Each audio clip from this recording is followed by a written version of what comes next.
All right, good evening, everyone.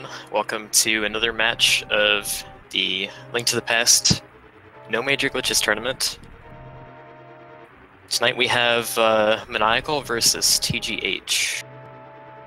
Yeah, TGH, one of the top 10 runners in this category with a 125 and change versus Maniacal, who is at the 135 range, got that PB only 3 days ago.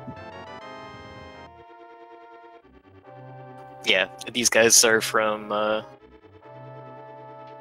Group K, Group Armos. TGH has 2 wins so far. This is his 3rd race, and Maniacal has 1 loss currently, so... Maniacal would likely need to win this race to advance to bracket, but we'll have to see what happens. And what you're going to probably see here is a lot of TGH doing little optimizations to quicken up his speed, and you're already seeing it already as we move along throughout this escape. Even if we're talking not having the runner synced up here, that's a faster kill of that guard versus what we saw from Maniacal. Yeah, TGH has definitely gotten down the strats. So Maniacal has been speedrunning for about a year. He got into it actually around 2006, but didn't keep up with it for very long. And finally got back to it almost or over 10 years later, so... but he's known for Super Metroid as well. He's been... Yeah, Maniacal... Yeah, I was going to just say, Maniacal is one of those ones you see run multiple different kind of games.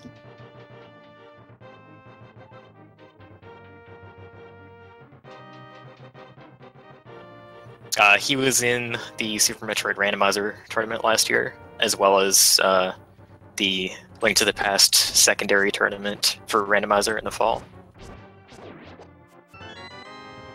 Wasn't he also in the multi-category tournament for Super Metroid?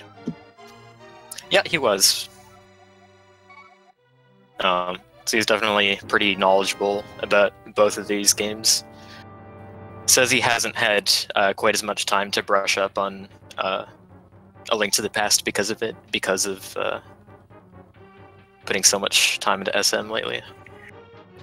And we're seeing once again, this is where TGH knowing the optimal strats is coming into play, as he's already escaping with Zelda in tow, already a couple of rooms ahead of where Maniacal is.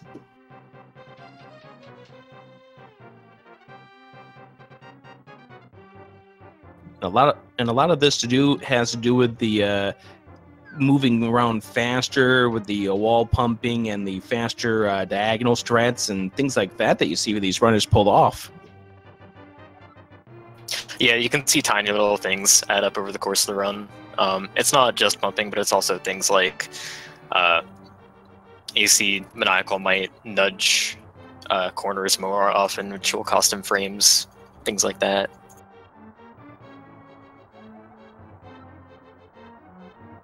And you might not think that those little things matter.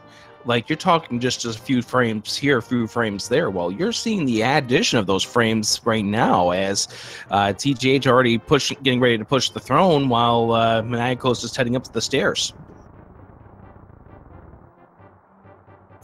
So I didn't get much of a chance to talk about TGH yet, but pretty well known for Undertale in the past, and also Link's Awakening DX, which I think he might still hold the record for. I'm unsure. Doesn't he also have the record for Celeste? Oh yes, that is correct. I think he's been trading that back and forth with Yoshi Pro. Yeah, doesn't he have just over 31 or something like that right now? Or unless that time's gone down over the last few days. I'm not sure. The last I saw was at 34 or so. I think it's been steadily improving, but definitely a solid runner of these two. Not only those games, like, he is. Sorry. Go ahead. Yeah, go ahead. He is. He's pretty much the fastest improving Link to the Past runner we've seen in quite a long time. He managed to get his time down to 127 in only a few months, and then went to 126 and 125 from there. It's been only less than a year, even. I think he's been running this game. And we're seeing this pull off with a sub 6 minute escape here for TGH. Maniacal clocking in at 6:07.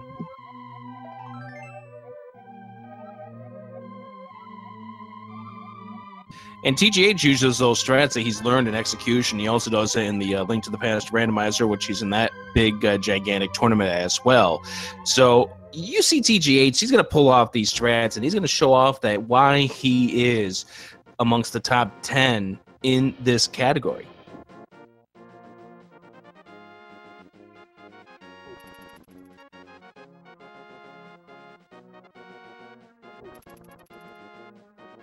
So the next step for those of these runners are going to be Eastern Palace.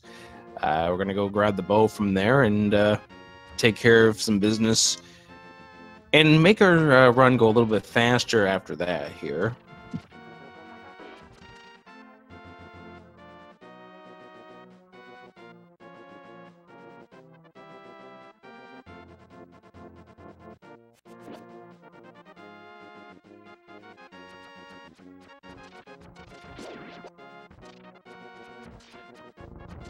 And health is kind of at a premium here because you only got 4 hearts, and you're going to be using some of those hearts coming up with the big key skip, or the big key, the easier big key that we're going to be getting in Eastern Palace, as Maniacal ends up missing the Armos Knight there and ends up losing some health at that point, and that's 2.5 versus 4 hearts at this point, but there's going to be some health to gain in Eastern Palace. Yeah, they're 3 very quick heart pots that are obtainable, so you should be fine. The Sanctuary heart is going to help a lot with surviving the early parts of the game, since you don't have much health, and you do need to take at least 1.5 hearts of damage for this damage boost to get the big key early, which we'll see in about a minute here. And first we see the beautiful work in the Staffos room there, just throwing the pots and making it look very easy. Maniacal now in tow, and we'll see him pull off the same strats right here as well.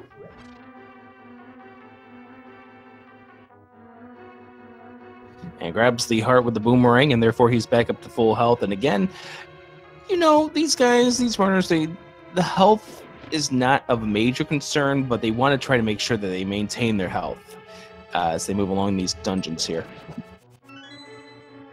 Yeah, death in Eastern, you don't see it too often, but it can happen very easily, and it is quite costly. It can be about 2 minutes of a setback right from the get-go.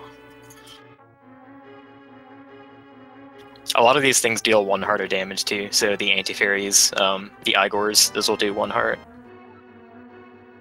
And there's that health coming into play as TGH ends up losing 2.5 hearts and will escape to the key. Now, again, health is not going to be a major issue here. TGH knows how to pull off this dungeon. And Maniacal getting the skip without an extra hit.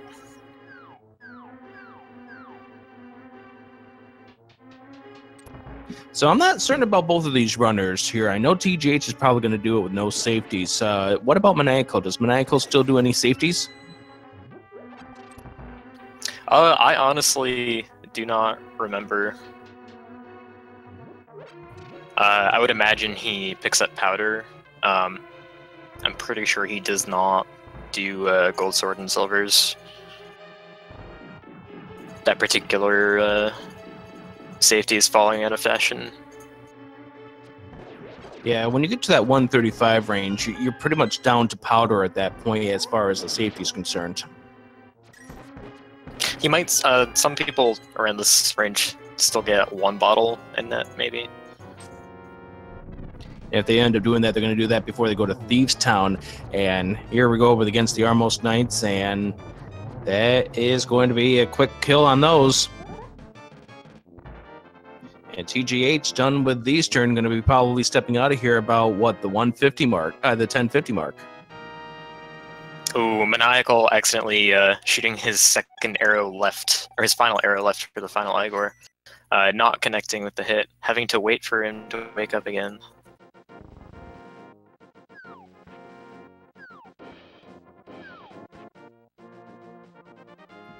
But he pulls off the Armos quick kill beautifully. Yeah, pulls it off pretty easily, and probably about 30 seconds behind at this point as TGH goes to grab the Pegasus boots, which is going to allow him to pull off some several tricks we see in the 1.0 Japanese version. Yep, so the first trick that we'll see coming up is called Spin Dash. If you try to dash one frame after you release a spin attack, Link will enter a glitched state where after you leave a set of manual stairs, Link will walk at dashing speed, which is obviously very useful for screens like this. Yeah, it helps you move along faster when you're moving the diagonals, which is the biggest benefit of that spin speed as we head on over towards the library to pick up the book, which is required for Desert. Yeah, there are 2 more spin speeds here. One on the way into the library and one on the way out. Both of them are pretty difficult to move around properly with the super speed. So we'll probably see TGH go for them. We'll see if Maniacal goes for them. They only save around half a second each, so he may opt to skip them. Yeah, as we see TGH getting the spin speed heading into the library, which was allowing him to go through the diagonals there a little bit faster. And here comes the third one, as you're mentioning, leaving the village.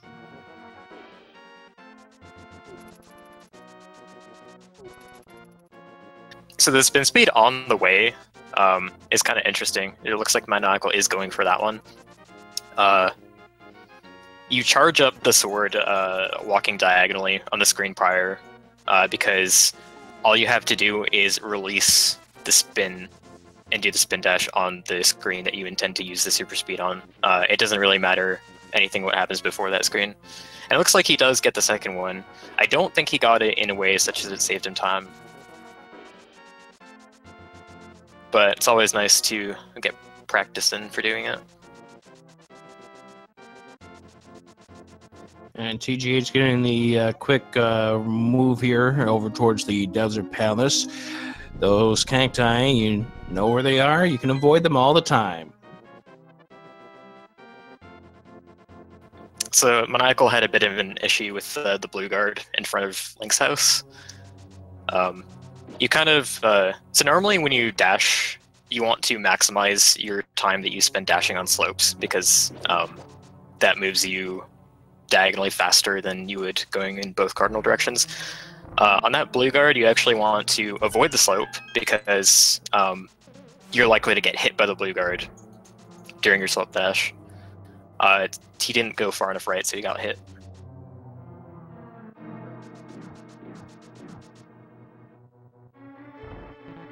And Maniacal heading into Desert as well. So TGH's about ready to pick up the big key, which unlocks the Power Glove in this dungeon.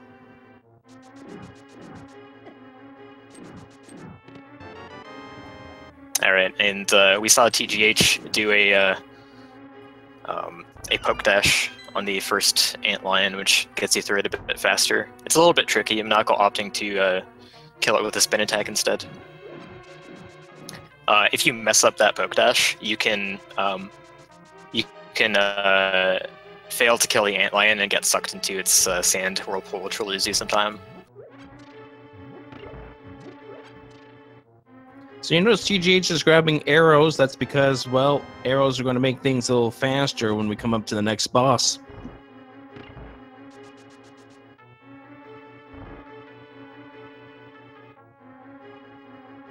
He also, when he left the Power Glove room, one thing he did to optimize it is he waited until he was fully on the stairs before dashing down. If you do that, the first frame of your dash is actually normal dash speed. instead of the slower stair speed, which is a little bit faster than dashing south right away. And those little bit of optimizations, what do you expect out of a runner that is at the level that TGH is?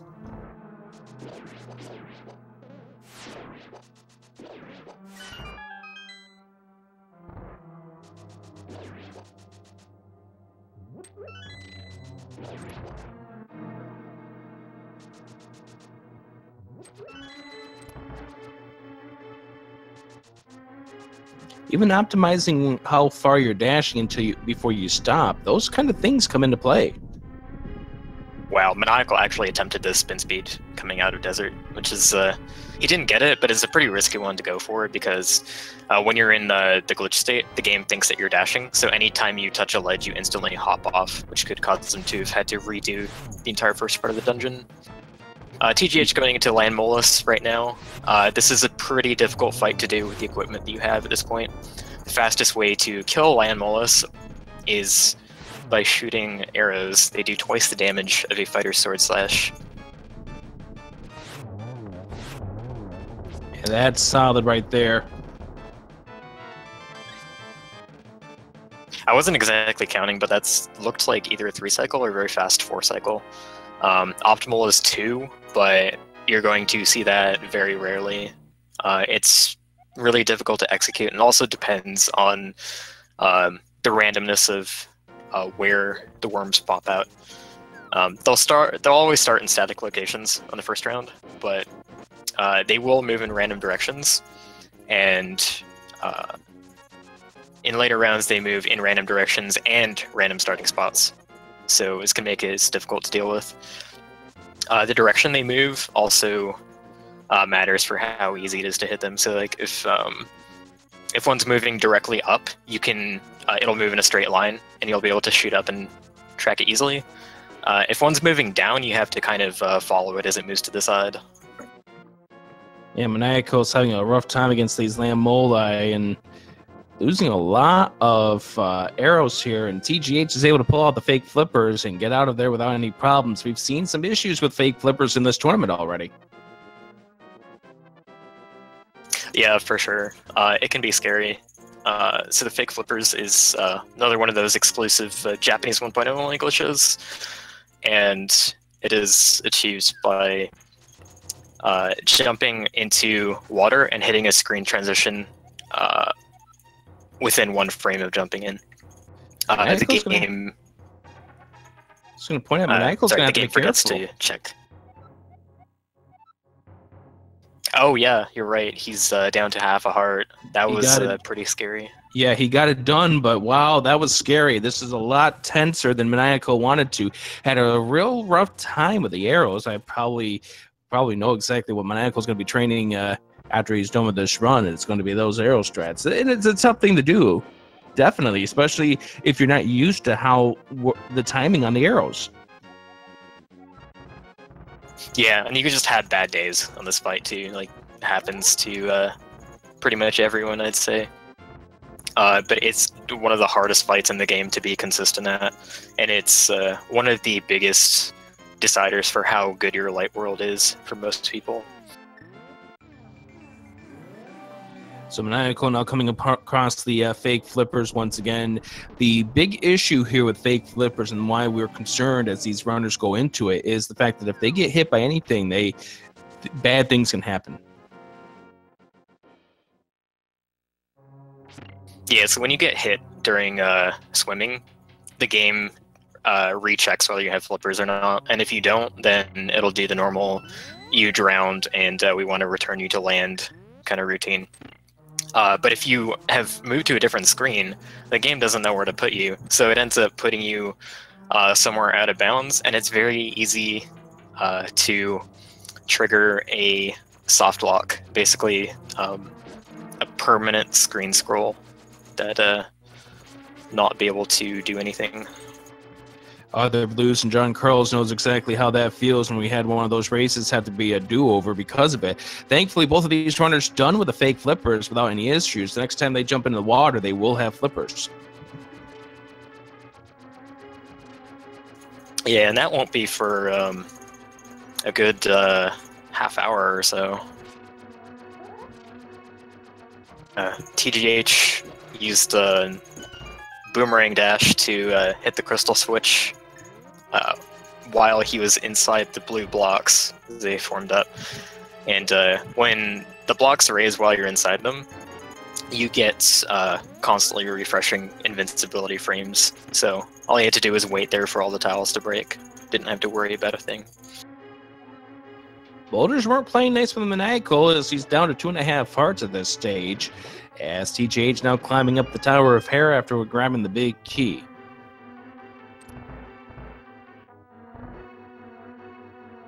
So you say it's going to be another half an hour until these runners have flippers. Oh god, you mean I have to deal with another half an hour with you? I don't see enough pair puns in the chat to help me out.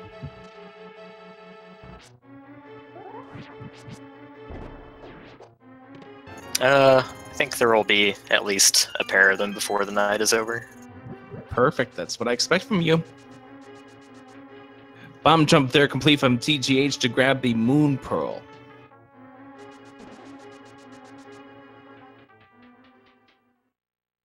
Yeah, there are a few methods to do that, but what he did was he made use of a mechanic where if you're releasing a spin attack, well, the game doesn't allow you to release a spin attack if you're slipping off a ledge. So he tries to release one while he's slipping off the edge, and the game puts him... the game causes the spin to release as soon as he steps onto solid ground again, which puts him on the closest pixel to the edge, which makes the bomb jump completely safe to do. And he had a very good Moldorm fight. Yeah, he employed some dashing strats to help take care of the 6 hits that he needed on the Moldorm. Getting ready to go pick up the Master Sword, so he can go head on over to Aghanim 1. And in reply to the chat there regarding Elminster and the puns, apparently they're all... Well, it's what you expect when you have commentary with Elminster. There's going to be puns involved.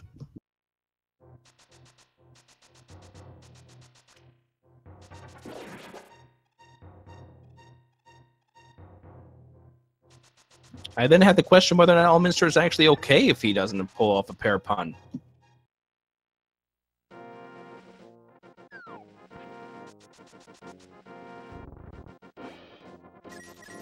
So there's the tree pull there from TGH. This is all calculated to set up what's going to happen after Aga 1.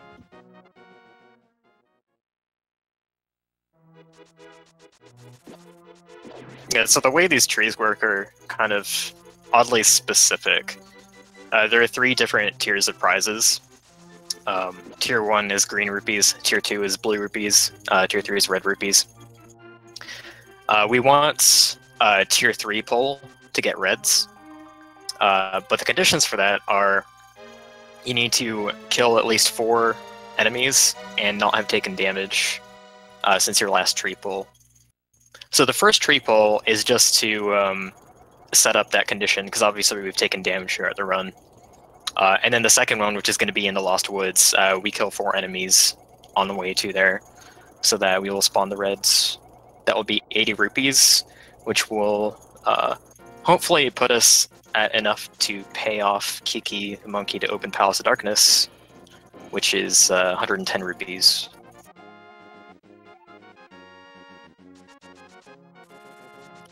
So at this point, his kill counter was at 3. Now it's at 4, which is what he needs.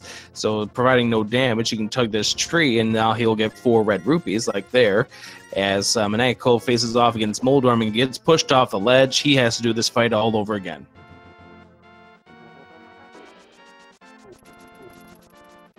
Yeah, Moldorm is pretty hazardous with regards to falling. And if you... oh, it looks like he's falling again. At least it wasn't in the middle hole. The middle hole caused you to fall 2 entire floors. But it is a tricky boss. You have to be careful.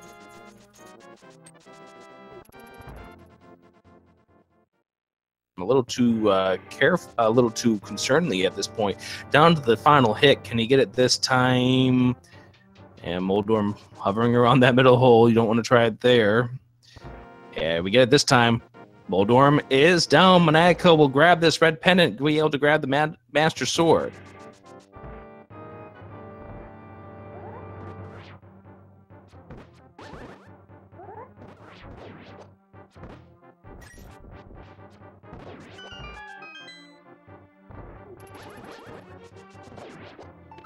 Alright, so TGH just set up a dash kill on the 2 blue guards in Aghanim's tower. He did that to preserve a fairy drop for Turtle Rock. The drops in this game are not random. The only thing that's random is a 50% chance of whether the next drop in the queue actually drops or not. And there are six or seven different queues. They're called prize packs, and they're essentially groups of enemies that belong to one or another. The prize pack that has the fairy in it as a second drop has the blue guards in it, also has Helmosaurs, also has the Hokubokus, or Pokies as they're also known, from Turtle Rock. So you want to avoid getting those drops to spawn until you reach Turtle Rock, because that's a very damaging dungeon. It would be very useful in most cases to have a fairy as a backup for it. And it's amazing the fact that we're talking about him setting something up for something that is about, what, 45 minutes down the road. But that's what this route is all. That's what this run is about. It's setting up stuff later on.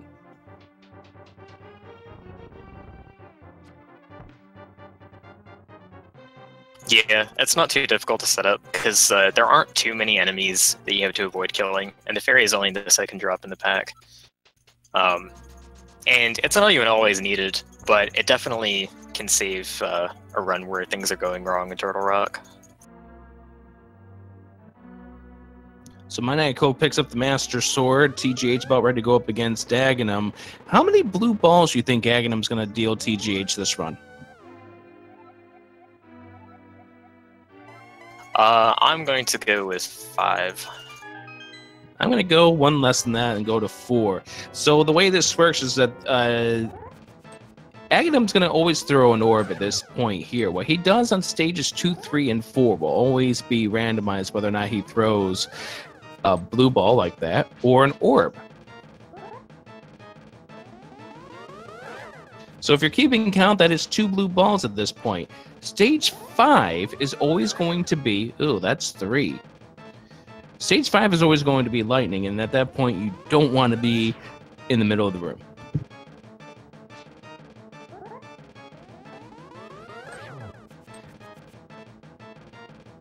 Yeah, so getting 2 is ideal because it will skip the second lightning strike. But 3 is average, so more often than not, you'll see that second lightning. We're now at 4 of them.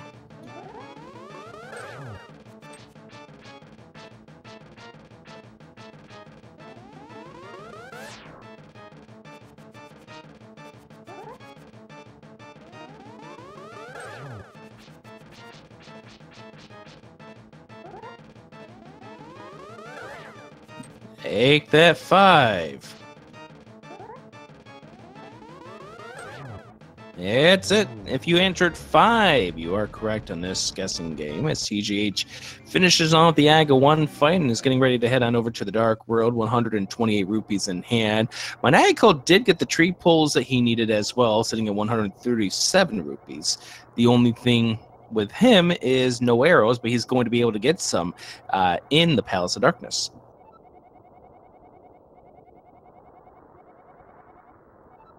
Yeah, 6 hours.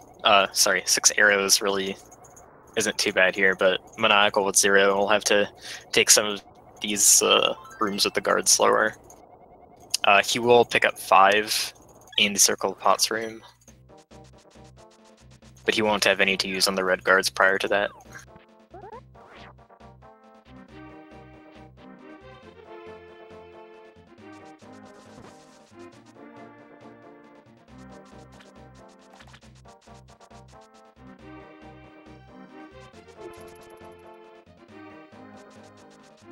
Managing his health pretty well, which is good because these guards can be a pain in the butt, especially when you're on low health.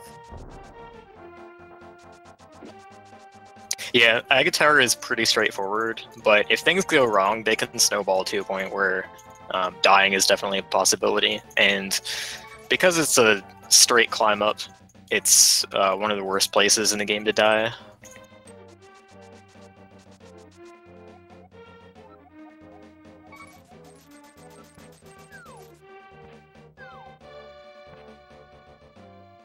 So I was going to say, as Maniacal heads up to the 7th floor, how many blue balls do you think Maniacal is going to have to deal with at this point? TGH had, what, 5? 4? 5? TGH had 5. I'm going to guess 3 for Maniacal. I'm going to go nice to Maniacal and say 2.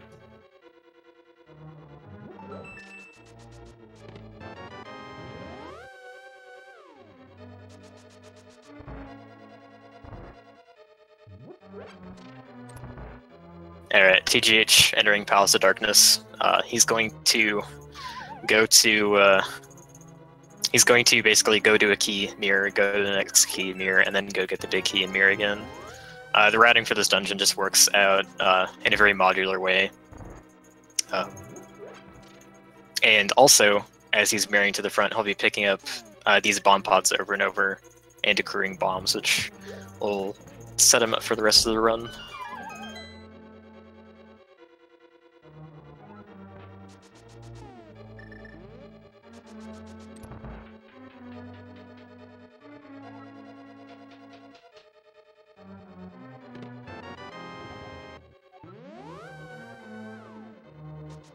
After TGH gets the big key, he's going to do a trick known as the hammer jump.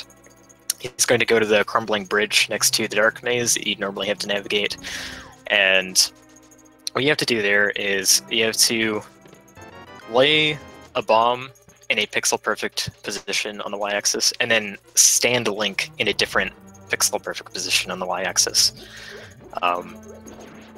If you do this correctly, the bomb will actually clip you through the rail, and you'll be able to get to the hammer chest straight away. This saves about 45 seconds.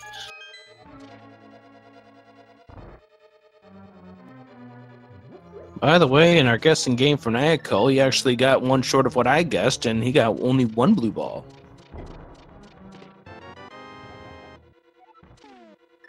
Yeah, there's the hammer jump there for TGH. Grabs the hammer. This saves a key here that would give you access to this maze room, which saves some time as you don't have to go, what is it, down to the basement to pick up that key? Yeah, down the basement is where you'd pick up the key to get into the dark maze in the first place.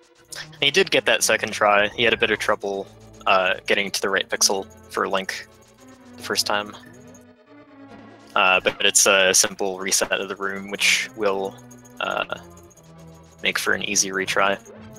You don't want to fail hammer jump too many times. It gets pretty dicey if you do, because you run low on bombs. And also, you notice TGH was 3 hearts down before he picked up these 3 heart pots.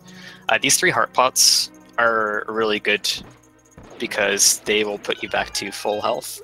And full health, you'll be able to shoot the crystal switches here with sword beams, which saves time menuing to the bow and the hammer and back. Obviously saves arrows.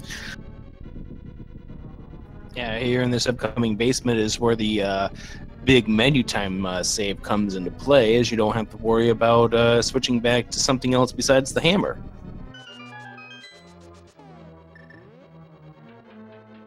So I didn't see what happened to Maniacal in the overworld, but he's 2 hearts down. Probably took a hit from a moblin or something. The Dark World enemies do a ton of damage. So him being 2 hearts down is going to make the dungeon pretty scary for him. He's only got 1 chance at hammer jump really before starts having lower health than you'd like.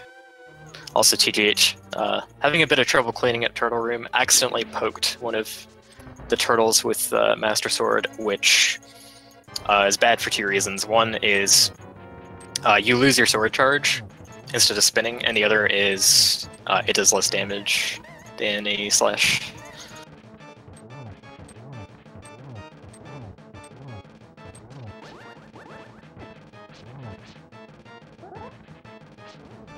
I was checking a couple of hugs there from the Helmstar King down to 3 hearts.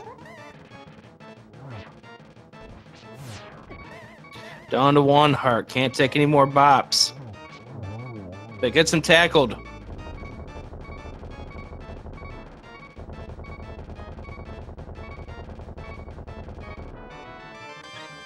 And that's not a walk you want to have to do all over again. No, definitely not.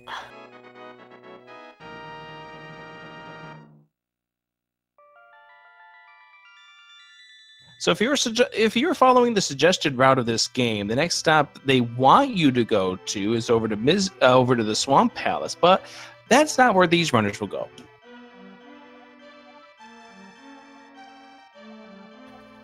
Yeah, these runners are going to be going.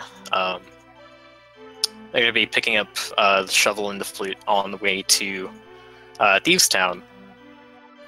Thieves Town contains the Titan's Mitt, which will allow them to have quicker access, or just access to a lot more of the later game. And also, with the Titan's Mitt, they'll be able to get the Tempered Sword, which will do twice as much damage to most enemies. So it saves a lot of time on bosses.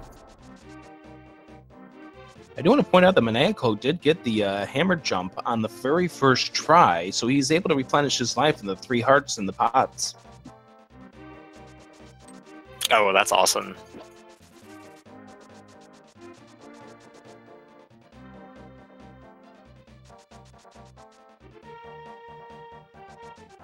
Just gonna want to pick up some extra arrows here. TGH doing a hammer dash through the pegs there. That's another 1.0 only glitch. The item dash, you can actually do it with pretty much any item, but the most obvious time-saving effects you'll see are from the hammer.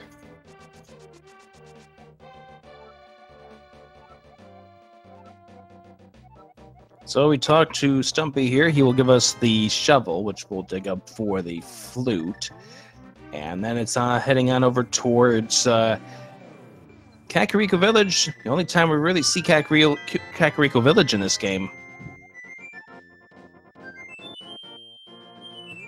Yeah, it's I never really thought about that, but the game actually wants you to go there right away to talk to the people in town and find out where Sahasrahla is hiding, so Sahasrahla can guide you. And while you're there, you'll probably pick up bottles and net as a casual first-time player, so stuff like that is going to make the early game a lot less difficult than we've seen it be for these runners. So you notice TGH went all the way to the left of the weather vane before he activated the flute. The reason you see people do that is when the duck is flying around after it pops out of the weather vane, you blink as soon as the duck leaves the screen. So if you're further to the left, the duck leaves the screen to gain control of Link faster.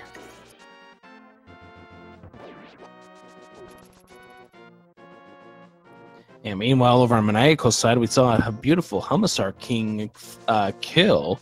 No Philip at all, which is nice in addition to what else we saw from Maniacal. So it wasn't a clean walk up to the Palace of Darkness, but a clean Palace of Darkness altogether there from Maniacal. Good job.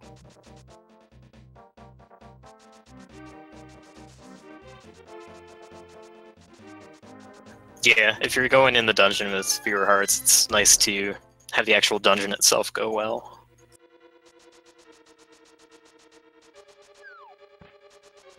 So here in Thieves Town, we are only concerned with 3 chests in all. That's the big key chest, which is all the way around in this maze. They're gonna be picking up the key that's in the maiden cell. And then the big chest, which has the Titan's Mitt, which, as you mentioned before, unlocks the strength ability upgrade here, as well as the weapon upgrade as well. Yep. And they'll have to survive the fight with Blind at the end of the dungeon. Which, it's a deterministic fight. Blind will do the same thing every time, as long as you hit him on the first frame possible in each cycle.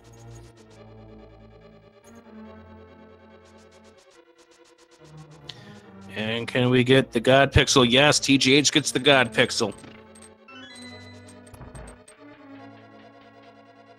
The God Pixel dash through that hallway is really nice to get. Saves you from having to deal with the chaos that room can be sometimes. It is a pixel perfect position on the x-axis you need to do that dash, and you also need the Cloud / Patrick Star enemies, which are officially called Gibos, I think. You need them to not be in your way, so it is luck dependent as well.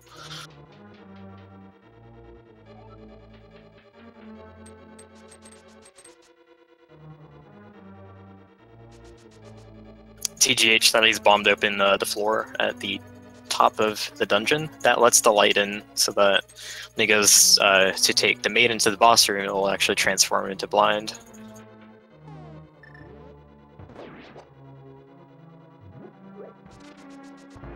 And Maniacal did a... go ahead. I was going to say that Maniacal got bothered by the guard. Yeah, usually you want to do that spin speed to get past that guard, but seems like that didn't go very well for him. Yeah, he failed the first attempt, and then he tried to pull it off again, but by then the guard was drawn to you, and it wasn't going to go well at that point as Maniacal activates the duck here. And we're going to see Maniacal change things up at this point because, remember he grabbed that mushroom earlier. This is when he's going to trade it in for the powder.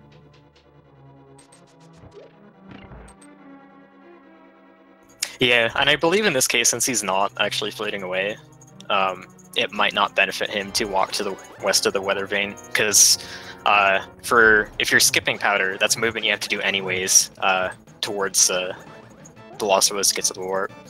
But since Manacal's floating away and back, that movement doesn't really save him time. Yeah, TGH setting up the perfect blind here, and done just like that. 9 hits, no matter what sword you have. TGH done with Thieves Town as Maniacal gets ready to head into Thieves Town. So TGH just padding up his lead at this point.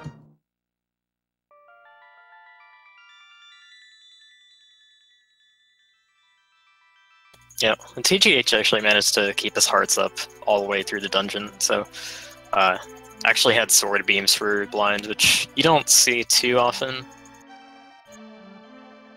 They're not too useful because of how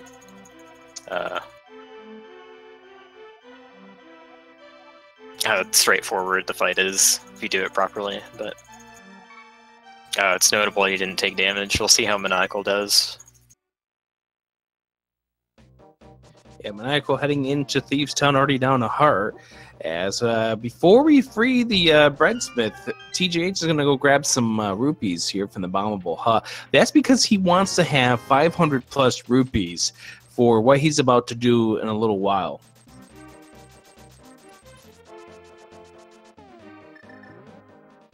Yeah, there are two 300 rupee chests that we get in Village of Outcasts, and that 600 is what lets you buy the flippers later, which are 500. That's actually, it might even be a bigger reason to come to Thieves Town this early, even bigger than the sword upgrade. Because actually, in a low percent speedrun, we still go to Thieves Town right after Palace of Darkness.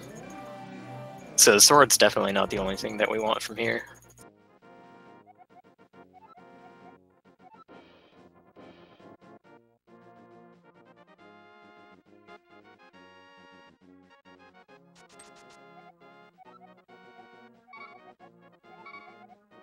And actually getting the sword upgrade is a bit picky, because you have to leave to be able to talk to them again to pay them, and then to actually get them to complete the sword, you have to either screen transition or mirror to Dark World and back. So that's what TGH is doing right now. You also had to see Maniacal do that earlier to get the powder. It's the same mechanic there. Is Maniacal having a harder time with with that hallway there? He ended up powdering a anti-fairy to get his health back up, but was all the way down to 2 hearts. So that's the difference there, how that room can really bother you, because everything in that room does 1 heart damage. And TGH gets the fence dash. This particular fence dash in Village of Outcasts is pixel perfect. So it's a pretty hype thing to see. A lot of runners decide not to go for it because of that, because the time save's only 20 frames, and you obviously lose more than that if you bonk. So it's partially a swag thing.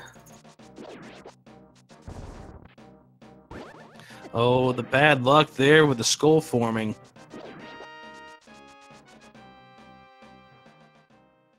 Yeah, that just happens sometimes. You can get pretty awful random stuff in bushes sometimes. You can get guards, bombs, rocks.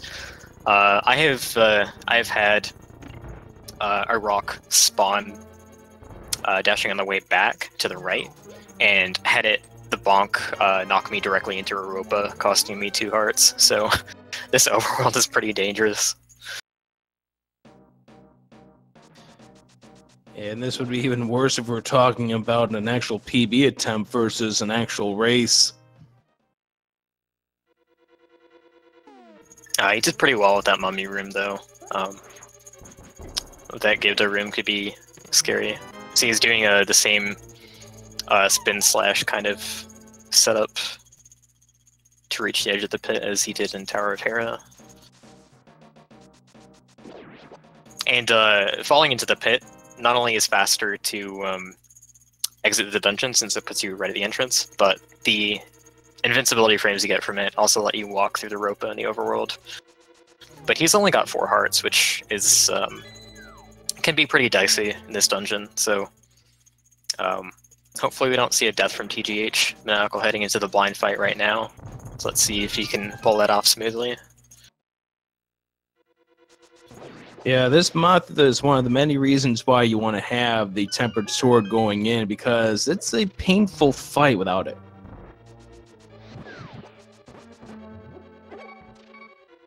Ooh, one more hit from a Gibdo and he'll be going back to the start of this dungeon, and losing the magic at this point would be really bad. Yeah, one mistake in that hallway can turn into a really arduous situation. Well, that just gets a little worse now. Yeah, he's going for that heart pot. He had a bit of a rough time in this room, so what you want to do is you want to slash the Gibdo into the spike, because the spike damage actually does gold sword damage, so you can kill it in 2 hits. Nice through that. He tried for a poke dash start on Mothio, which can result in 2 hits out of the 4 tempered slashes that you need to kill him. Puts him away pretty nicely. Like gets trolled a little bit with those slashes, but not too bad.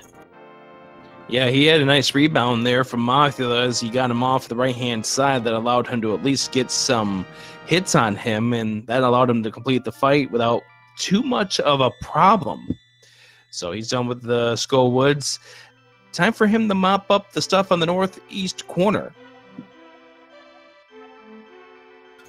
I think one thing that really helps TGH out in that moth fight is that there weren't really very many spikes in the center of the screen.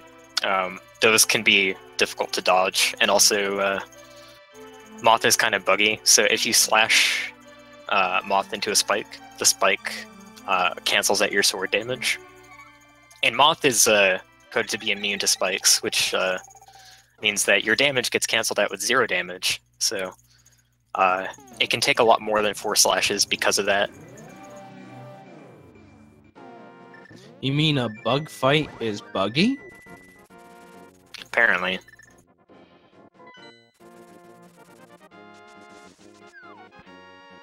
So we whistle back to home. It's time to go back to the Dark World via the portal at the castle, which is opened up once you defeat Aghanim. And we're going to head on over towards the northeast corner, where we are going to be getting something that is going to be required in about 20 minutes from now. As chat is on to your apparently pun. I swear, when I say things, people just look for puns, even if they're not there. I'm sorry, even if they're not pair. we just saw Maniacal get the fence dash too.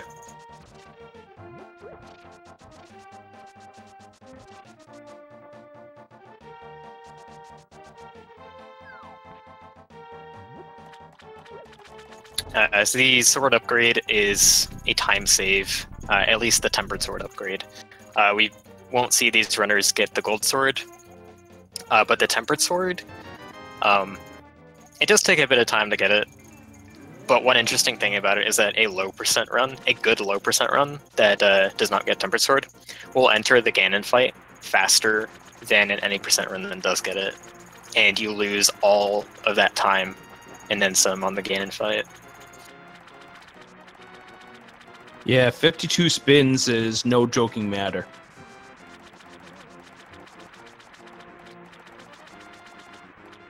Maniacal having a very good mummy room, trying to manipulate their movements just with your own position while pulling that statue. That room can be pretty chaotic. You can take a lot of hits in it. Meanwhile, TGH dashing through the worst screen in the game. It's actually deceptively difficult to optimize your dashes here. You want to be like right on the edge of the water for a lot of these, just to avoid doing extra unnecessary movement. But you can kind of see, like, you see he's dashing what looks like on the deep blue water there. The boundaries are not very clear.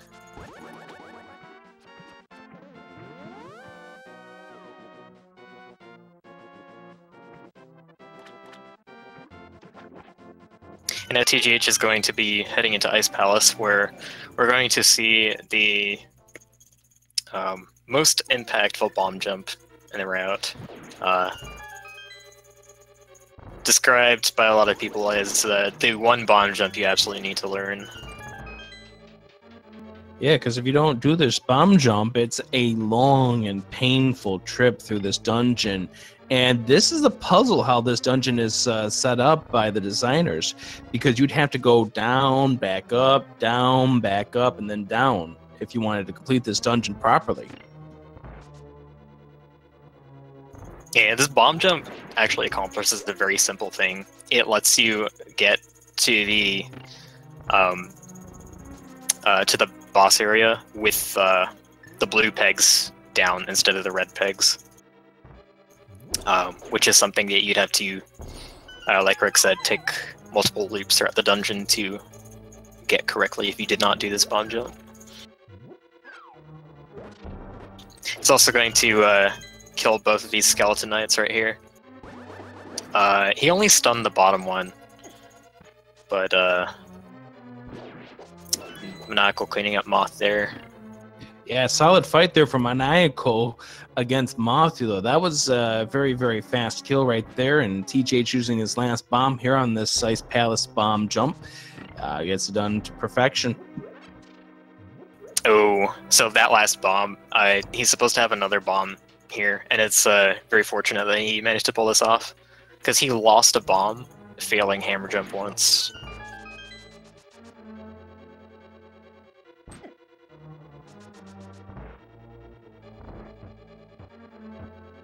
So if you don't do this bomb jump, it's actually faster to do Misery Mire before Ice and grab the Cane of Samaria and use it to hold down the switch at the end of the dungeon. Because what this bomb jump lets you do is see these blue pegs are down, so you can just push the block off the edge and fall down past it. Yeah, because the intended designed way is that you're supposed to go back down to the very basement there after you get the big key from the second floor. Go to that room to the right, knock down the crystal switch, then go back around in a loop and then down where that blue switch would be down. Painful dungeon if you had to do it the designed way.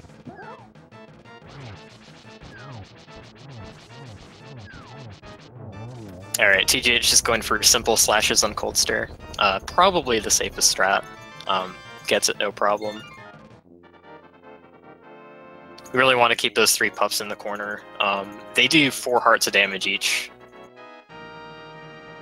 You do not want them hitting you. And also the ice blocks that drop from the ceiling, they do 2 hearts, and they will randomly drop in either cardinal or diagonal directions, so can't always know where you need to be to dodge them.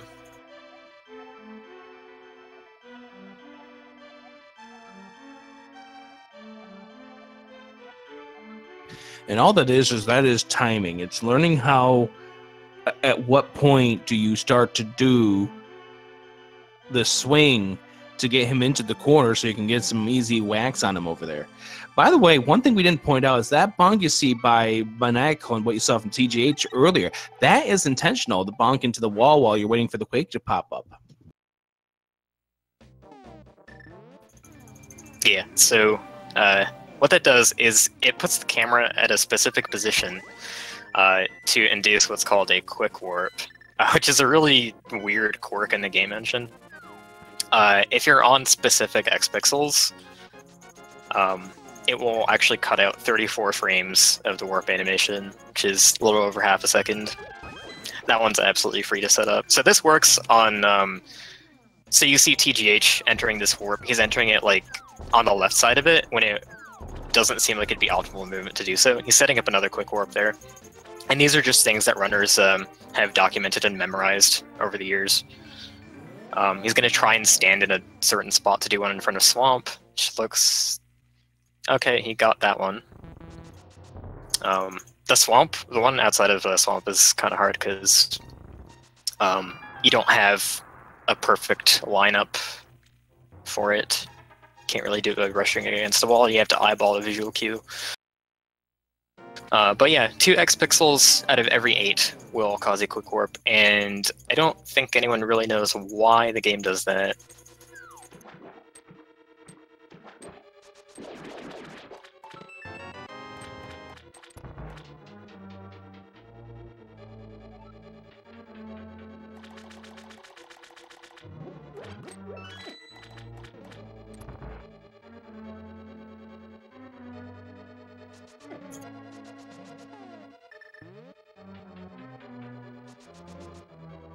Now, one of the things we noticed that TGH hasn't done is some runners, after they leave Ice Palace, they will opt to go do a couple of errands to get items they're going to need for later dungeons coming out of Swamp. TGH did not do that. Now, that leads to something that he'll be doing coming up in just a moment that we may see Maniacal do right after he leaves Ice Palace.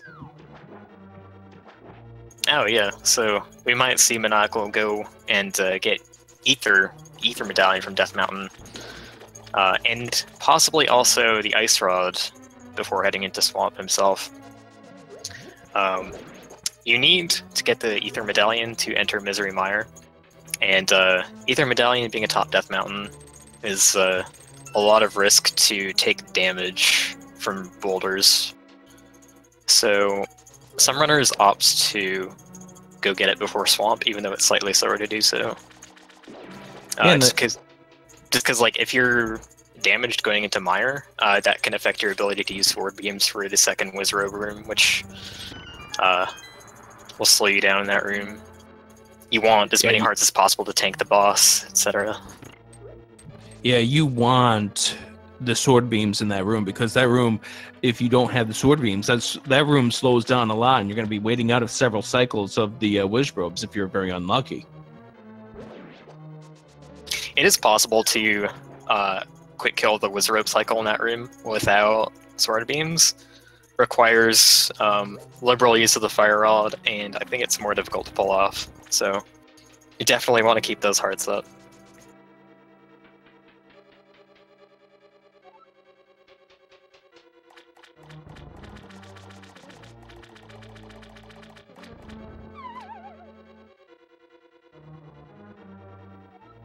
So as Maniacal heads on over towards Cold Stair, TGH is about to grab the big key here in the Swamp Palace that will allow you to get the hook shot, which is required for the second half of the dungeon, as well as coming up when we get to Ganon's Tower, as well as it will also help out by making Turtle Rock, at least one room of it, a little faster.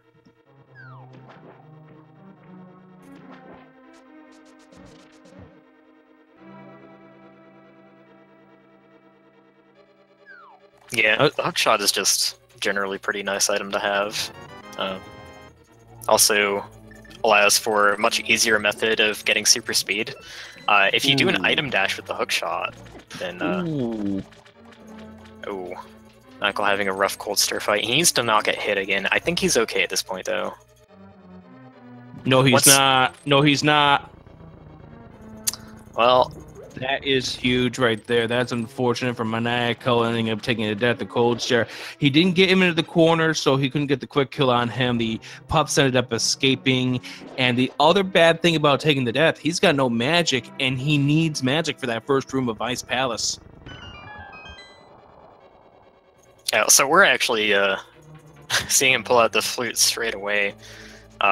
He's going to be doing Swamp Palace now. Looks like he's going to go get Ether before Swamp, like I mentioned, so we won't have to do it before Mire. But, yeah, you need a Fire Rod shot to kill the Freezer in the first room. Some runners will opt to try and get magic drops from the Kookmen, I think they're called, the pickles, pickle things outside.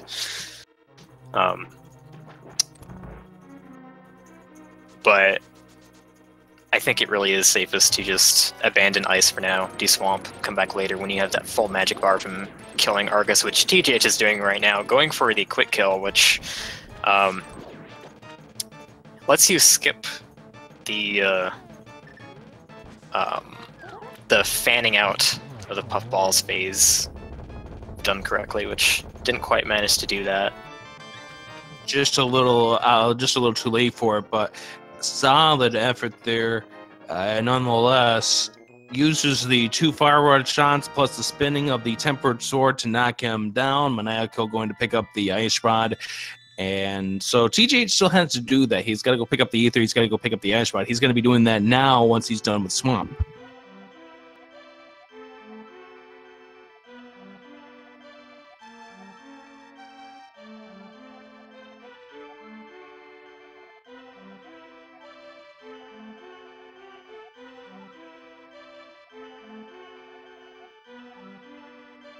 So this death is gonna set back Maniacal by probably somewhere between 3 and 4 minutes. Dying to Cold Stare, unfortunately, one of the worst things that you can have happen in a race. It's one of the worst deaths. And Ice is very linear the way that we do it, so you'd have to do the entire dungeon over again.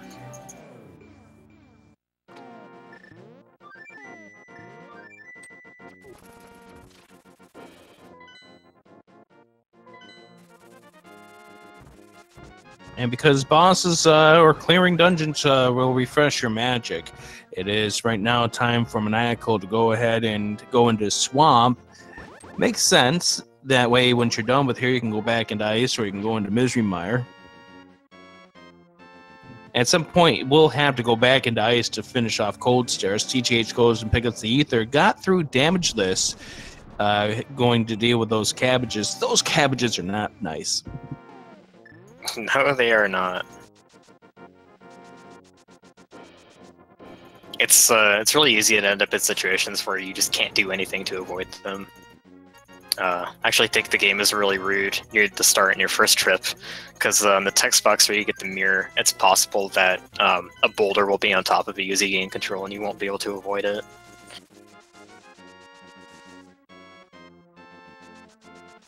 As a kid, I always considered that the game just being a jerk and didn't want me to go into the Tower of Hera with full health.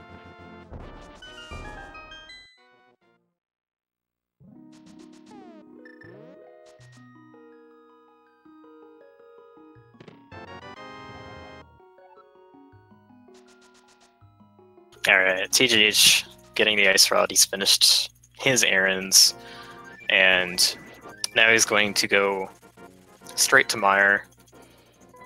Before Maniacal goes to Mire, he'll probably have to, he'll probably be going and completing Ice again.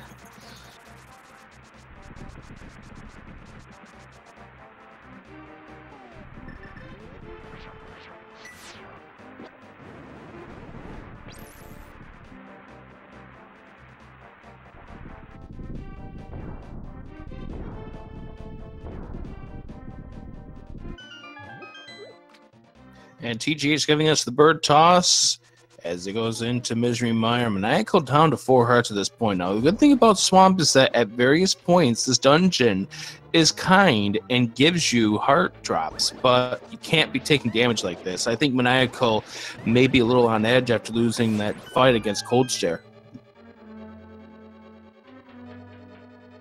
Yeah, it's definitely pretty common to have that fight tilt you if you die like that.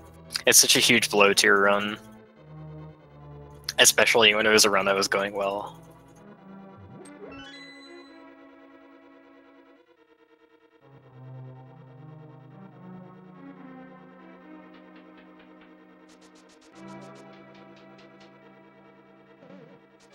TGH picking up a small key so that he can go left and get the big key from after the moving wall.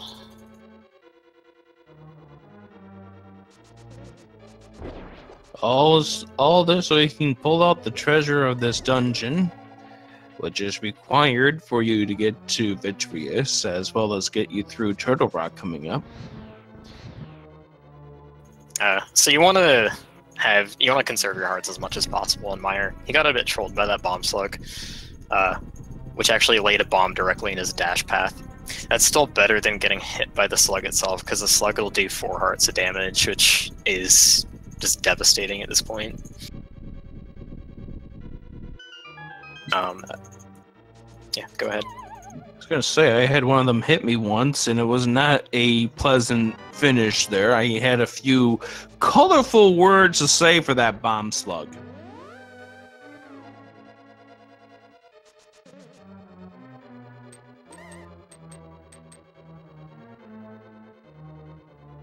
Oh, I'm sure one of the colors you were was black and blue. No, that's what the bomb slug did to me. Oh, Maniacal gets hit by the fish and back to start. Oh wow, that's I feel like swamp deaths are not something you see too commonly, but the damage that you take in here can really add up. A lot of runners say that swamp tends to nickel and dime you if you aren't paying attention.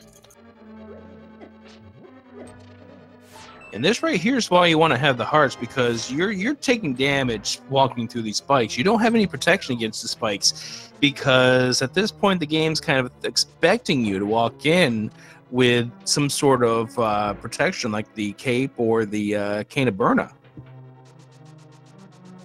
Yeah, they're not on the required path, but before getting to this point, which is this is supposed to be the 6th Dark World dungeon that TGH is in. The game expects you to have done a lot of exploring and maybe found these things. The flute isn't even required to have at all up until this point. The game just expects that you'll eventually find it through all your exploring.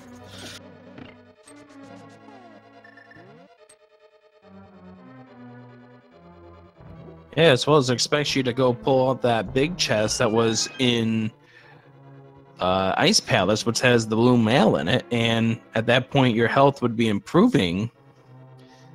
And by the way, we do see Maniacal using the hook shot with the hearts that were in underneath those pots. That's because if you're lucky, if you hook shot, you may get credited with 2 hearts instead of 1. Yeah, you can do that with the boomerang as well. I'm not exactly sure why it happens. It has to do with moving diagonally as your as the heart makes contact with you. TGH, the Vitreous fight. Oh, gets eyed. Wow. Yeah, he was coming out of the sludge there, right into the path of an eyeball, gets hit by that, and goes back to start. Yeah, that's the other reason that you want to keep your hearts up in Mire. Unfortunately, since he died, he's not going to have health for sword beams for the main room. It's actually making really good use of arrows. That was actually really good, Wizaro Broom, without the use of sword beams or fire rod. But what he's trying to do on Vitreous is use the slime in the back of the room to damage him 1 heart to avoid getting hit by the eyeballs, which do 4 hearts. And while you're in there, you can just do a lot of damage to the little eyeballs of spins. I think they take 3 spins each.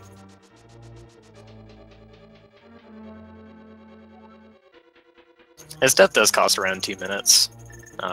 But yeah, this is nothing compared to the death to Cold Stare that Maniacal faced, but it is still a death that you don't want to have, and you've got to calm yourself down because you're now going to be walking into this upcoming fight with, at the most, 6 hearts.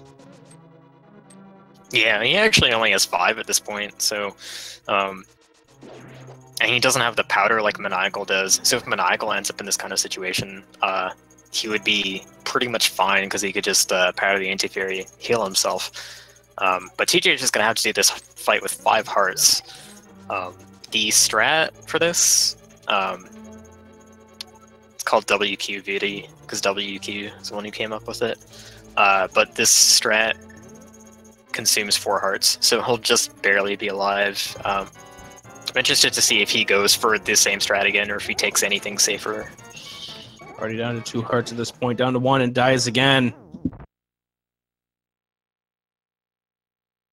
It looks like he lingered in the goo a little bit too long. I think he might have done that because he, didn't mean to take the extra heart of damage, but might have wanted to try and be more safe from an eye hit.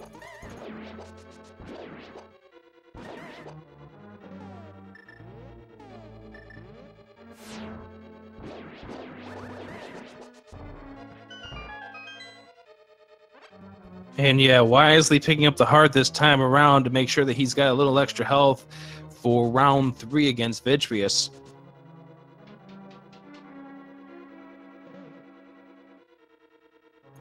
Yeah, like, one of the unfortunate things about dying to Vitreous is the low health that it puts you at. It makes it fairly likely that unless you get some hearts on the way, you're going to die to him again. And that's exactly what we're seeing happen here. And TGH is very, very good at this game.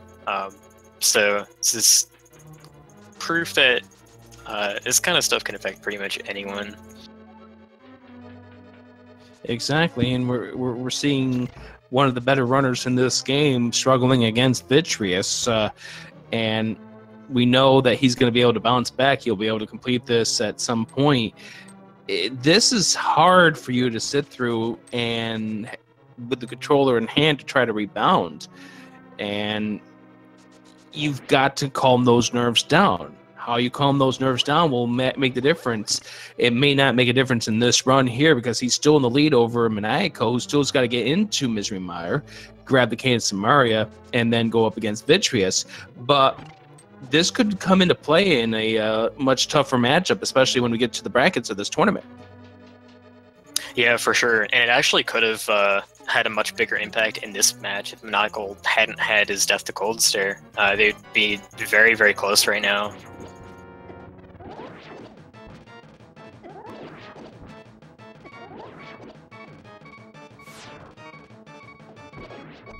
Good decision here, and he's going to get through this fight. 8 arrows, and he's going to head out here and head over to Turtle Rock with 2 hearts remaining.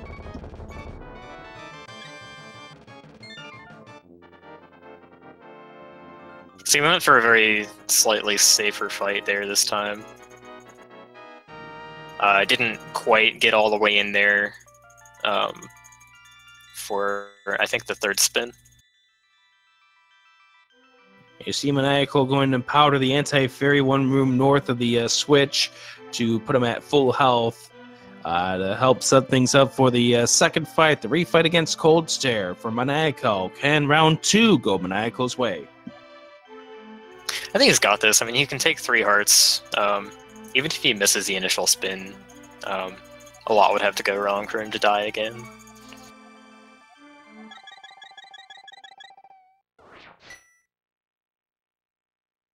Yeah, he's got a better sup this time around. He does let them escape, but I think he's got less hits he needs to tackle onto him. He gets bopped around once. He's got one more free hit he can accept at this point, but he's done. That fight is done. I think one thing that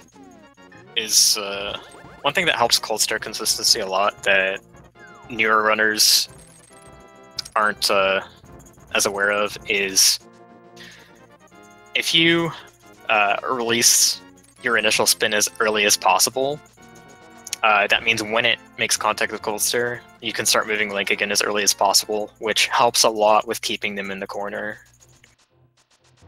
It's a very nuanced thing to be aware of. You'll see a lot of the top runners have amazing consistency with Coldster, and even harder strats like the poke dash and double spin because of knowing things like that.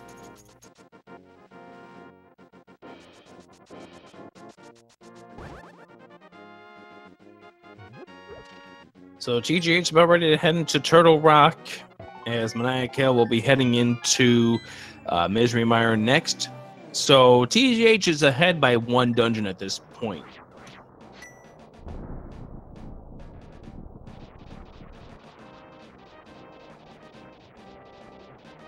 Yeah, even with his own setbacks, it would take a lot for Maniacal to come back at this point. And that's pretty standard when you're racing somebody of this skill level. Yeah, their PBs are about a 10-minute difference. TGH with a 125, Maniacal with a 135. Yeah, I'm not actually sure. I think Maniacal may have had a decent chance to PB on this run before that death.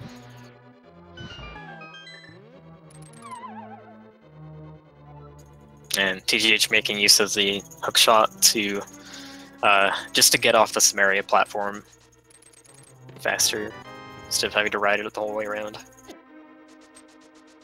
Also, taking a hit from the roller here on the way out, which is what the optimal strat does.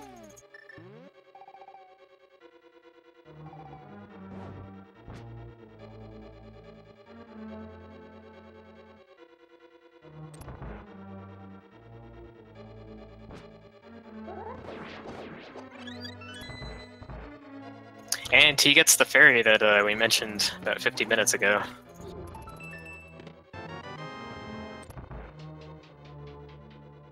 And nice use of the invincibility frames to get him past the chain chomps as he grabs the key and makes his way down here in Turtle Rock as Maniacal gets ready to go and find the big key of Misery Mire.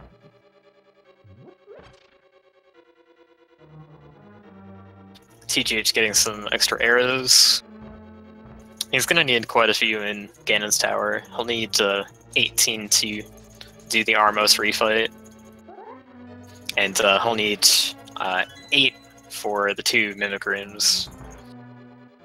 The good thing is that the Ganon's Tower does give you ample opportunities to add to your arrow count, so it's no big problem at this point.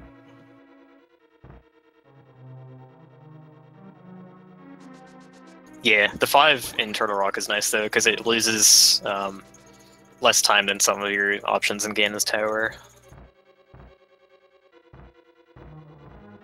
And now TGH going into the double Poke's room. This room has a decent amount of variance. There's a lot of different RNGs you have to know how to deal with to spin these guys effectively. Isn't there like 16 different patterns they can give you? I want to say, yeah, I think 16 is right. I'm not sure. It's either 16 or 32.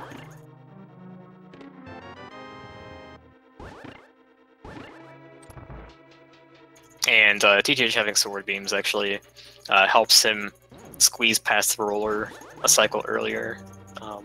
If you weren't at full health, you'd have to use the Cane of Samaria to hit that crystal switch, which is a bit slower.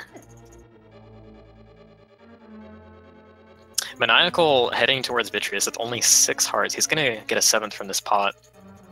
Oh, never mind, he has powder. Completely forgot about that. Powder is an absolute lifesaver. These races for a lot of people. Ooh, TGH almost turned the corner.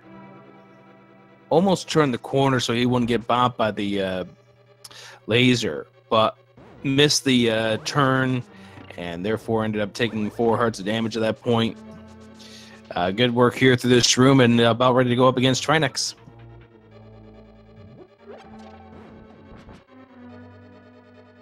So we're gonna see him go behind Trinex, try and kill Trinex with only one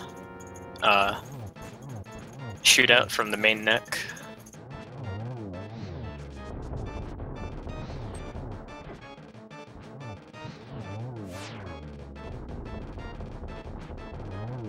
And very well done.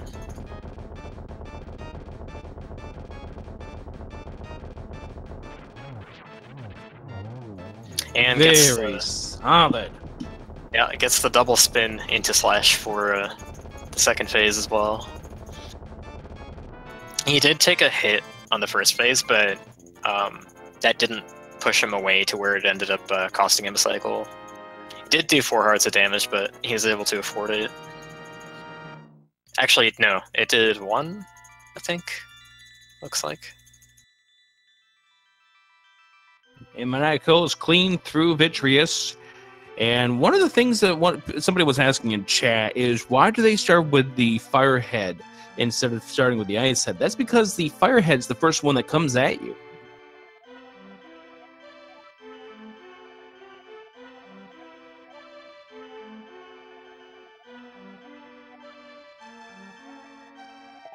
Like, you've got a little bit of time before you have to worry about the Ice Head firing at you, and most of these runners are at their top tier where they can get to the Ice Head before it starts spitting out ice at you.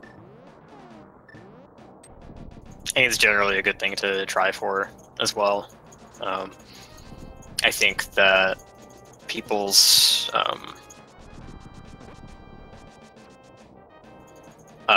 some people's Trinex fights are complicated by the fact they go for the Ice Head first, and you know, let Trinex walk around a little more than normal. I think that also adds to the chaos of the fight. Yeah, exactly. Like, when I was starting to pull up with Randomizer, I always thought, do the Ice Head first because the ice is so annoying. And then I got taught pretty much, you know, the optimal path to taking care of this fight the right way. As Maniacal is having some issues with Dead Rocks, the optimal way of doing this fight was to take care of the Firehead first, because that's the first one that comes towards you. So that's when you have the better chance of getting attacks on when you're facing it frontward.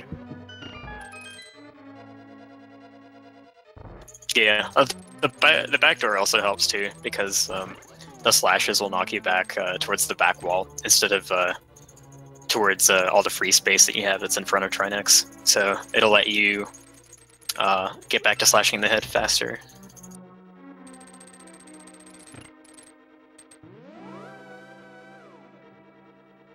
So solid aisle hallway there for TGH, using the boomerang in both of the rooms that he needed to go ahead and use them in as we get ready to face off against the Armos Knights. 17 arrows, so he's going to have to pick up some arrows, but luckily there are some arrows he'll be able to pick up in the room before the Armos Knights.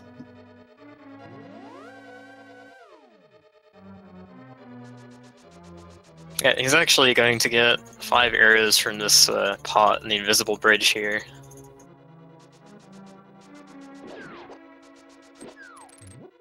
As Maniacal's opening up Turtle Rock for himself.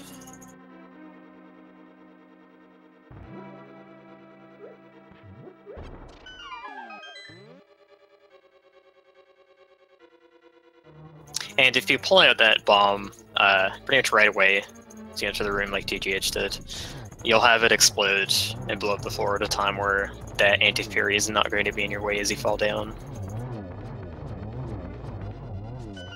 You can even help that a bit by walking a little bit. You can actually walk forward a little bit and still are able to pick up the bomb.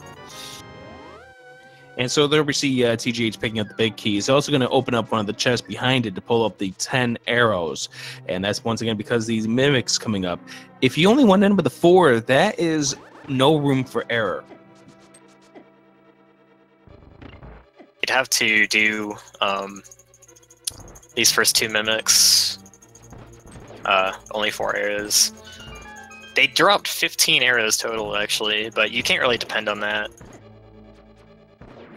And this room here has 5 arrows underneath one of the pots, but you could also be subject to the despawn, which could happen. And we've seen that in people's attempts where it's devastating, where those arrows don't spawn, and guess what? You're in trouble now. There's actually a pretty good backup, because one of the 2 chests in the room, the first room on the right side of Ganon's tower, has 10 arrows in it. I do see it mess with a lot of people in randomizer, because obviously those arrows are not there. But in vanilla, we have them as a pretty good backup. Yep, they're there, and they're a good resource to have if you have problems with the mimics, but it's still a time consumption there where you have to mirror out and go into that room.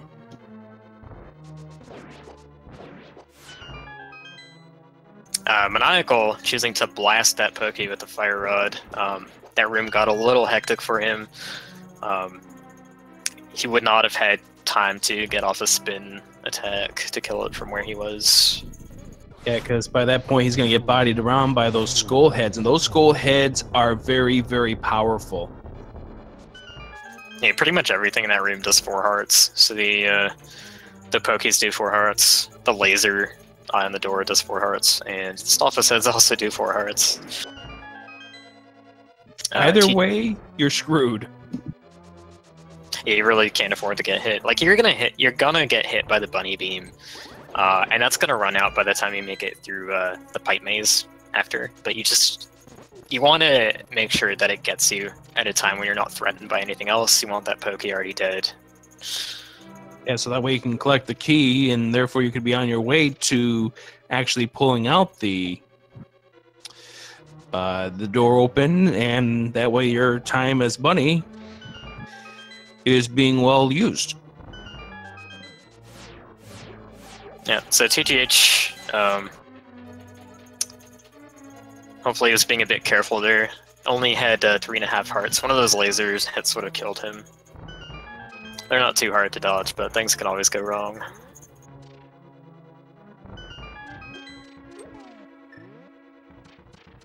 Likely we're going to see TGH go ahead and bonk into the tree after the Aga 2 fight to go ahead and get the fairy. Especially at 4.5 hearts. I very heavily doubt that he will do that. I'll probably just go straight in. Oh, and he is hovering Molder to get. Wow. Even pulling up the map there, he was able to pull that off.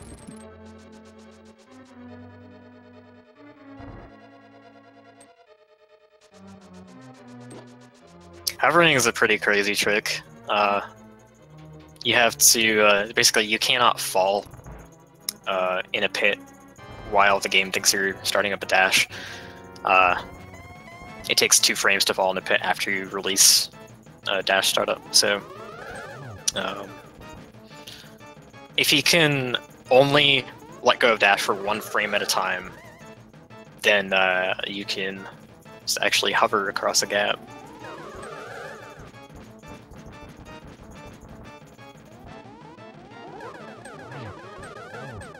Having a bit of a rough time with Aga 2, but yeah, nice triple towards the end there.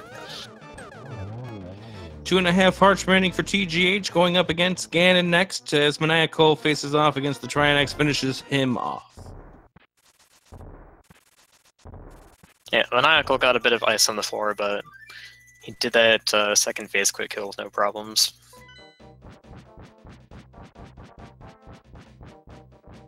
So TGH, got to be a bit careful here as well. Doesn't want to take a hit from the Trident or any of the second phase fire bats, because those will do 4 hearts.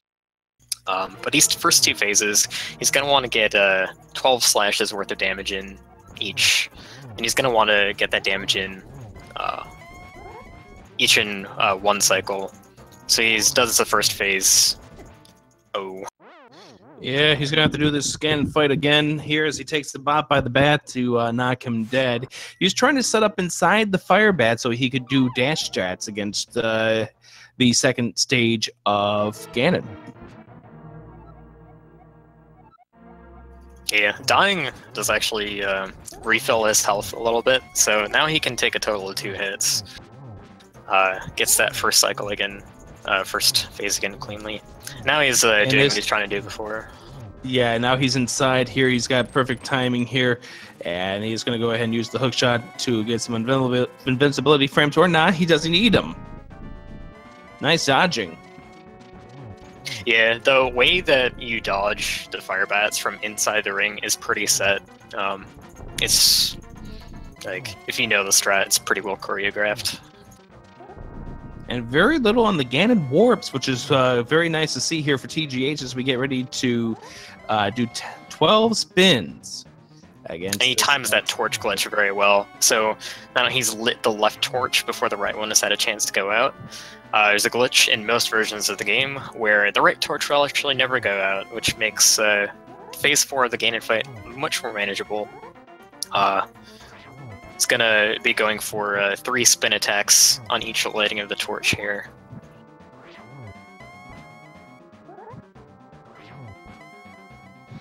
It's all about timing here, and TGH is getting that timing here to make sure that he maximizes the time while the torch is lit.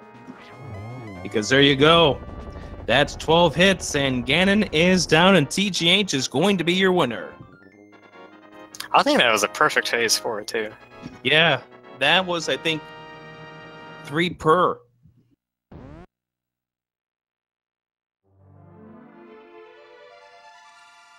Okay, TGH's finished with an official time of 1:31:48. Winning this race, sure, that's not a time that he personally is happy with, but great execution throughout most of it. I would say dying 3 times in a run, twice to Vitreous. That is a solid time. 91 minutes and 47 seconds for what he had to put up with in that run.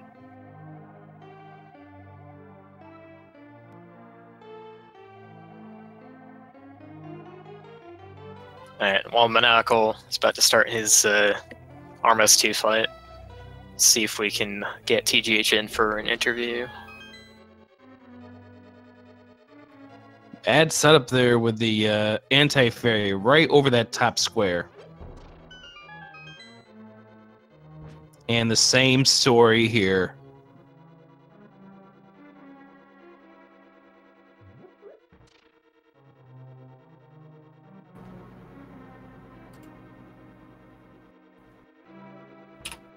All right, welcome TGH. Hi. Congrats on your win.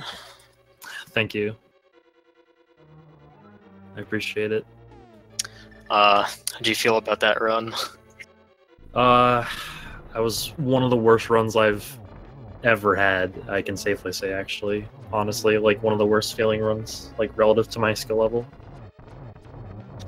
Yeah, I don't blame you. Yeah, it's... I don't know. I thought I'd one-up myself from the last tournament race, where I died to Vitreous. I thought I'd die 2 times this time. Yes. That's pretty rough. Yeah. It's... I guess the game is that way, you know? I'm not used to dying 3 times in a run, but it's I guess it happens. Yeah, Vitreous it's is just a really annoying bug that needs to be patched out of the game, to be honest. Devs really need to do something about that. It's super little things that come into play there, because it was just an eyeball kind of juking you. Oh right yeah, as you were out of the... Yeah, the first time was like, it could have gone either way, and the second time was completely my fault. I thought I had taken 2 hearts on the first 2 attacks, but I had taken 3 instead, and I didn't keep a close enough eye on my hearts. I'm still a little bit rusty with everything, especially the bosses. I don't know if it showed. I don't know if it was noticed, but it definitely showed. The rust of the bosses. Everything else is okay. Like, the movement is okay for the most part. Just the bosses and, you know, the little things are pretty rusty. Yeah, I think I noticed a little bit of that. But they are things that are generally harder for people to notice if they're not top runners themselves. Yeah. Yeah, like, I guess I can't really put myself in that tier at all by any means, but I noticed it with the Mothula fight and also the Vitreous fight, but a solid effort against Blind as well as Cold Stare. Yeah, blind is one of those things. It's like riding a bike, for sure. Cold Stare was okay. Helmasaur was rough. Moth was rough, like you said. Of course, Vitreous was Vitreous. Trinix was alright, I guess. And Ganon, I don't know what in the world that was on Ganon. Just stood in the wrong place. And had 2.5 hearts. But... And Agatu, how about that Agatu? The first 2 cycles I got 1 hit. I wasn't it the first 3 cycles I got 1 hit? Like Yeah, total? I don't know. I think it was a 101 or something like that.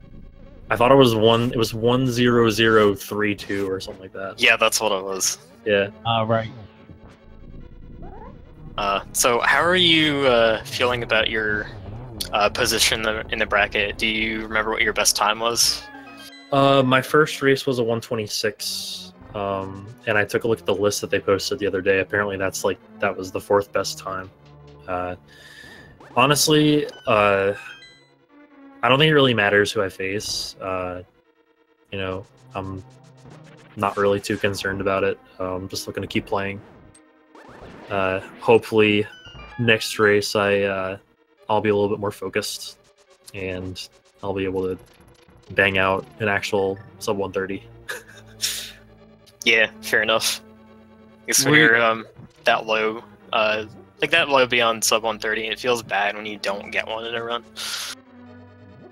Yeah, I think this is the first time I've done a legitimate run that didn't sub 130 in, God, months. It's been a long time. Were you keeping an eye on your opponent at all during this run? Yeah, I was watching the restream. Like I've done with every race so far. I was watching the restream and just to see where we are in relation to each other. Maniacal having a pretty clean Guinness Tower climb. Yeah, the unfortunate thing for him was taking the death to Cold Stare in this entire run. Yeah. And I honestly think that if he didn't take that death to Cold Stare, we'd be talking PB territory. We also would have had a much closer race after those 2 Vitreous deaths.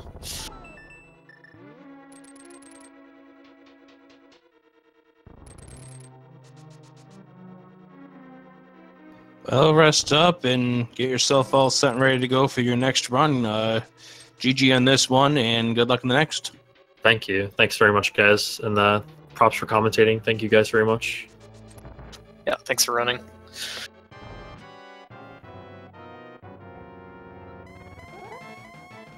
Alright, so we've seen Maniacal have a better time with some of the bosses than TGH did. Let's see if Agatu is going to be one of them.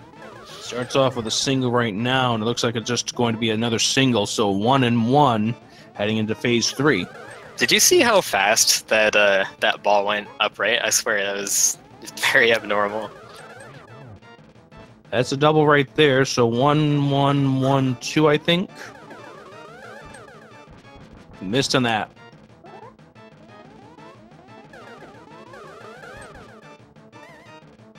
And just about outside there, too. Nerves may be getting to him.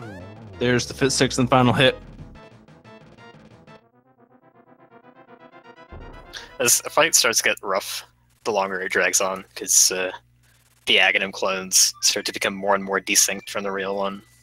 Yeah, and then you have to wonder at what point they're going to actually fire and make sure that you're ready to go. And sometimes you won't be able to get the double or triple on them anymore after they become desync.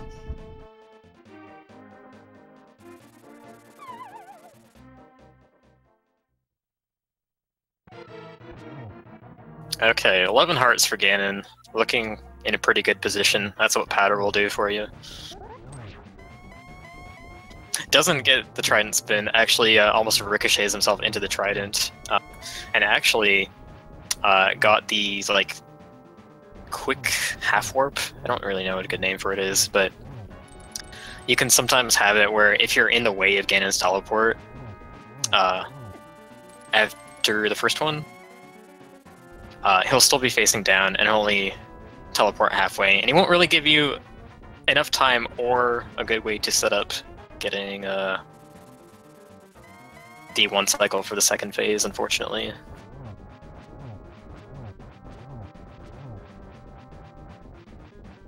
So he has taken 2 hits so far because of all this chaos. I think he should be done with the second phase now. Yeah, he's not being super aggressive here. He's cutting his losses. Oh no! Okay, well he still has 1 heart left. Yeah, the bats on the 3rd and 4th phases only do 2 hearts. But it sucks when you let one of these spiral bats in the 3rd phase go. That happens if you don't slash him in time. Because if he's breaking the floor, Link is stunned momentarily, and you can actually get hit during the cutscene like you just saw. Using the lamp on that torch, making absolutely certain he's got the torch glitch. It's pretty important for getting phase 4 to go smoothly without using the silver arrows. Yeah, just a little too late, and these might be just tension here, especially considering where he is health-wise with the beeping going on. Yeah, one mistake and he's going to have to redo this and he's entire got to redo fight. it.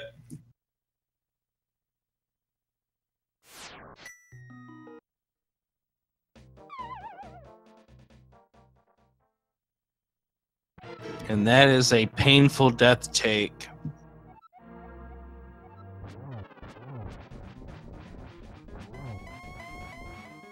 And, oh wow, he got the warp cut short again.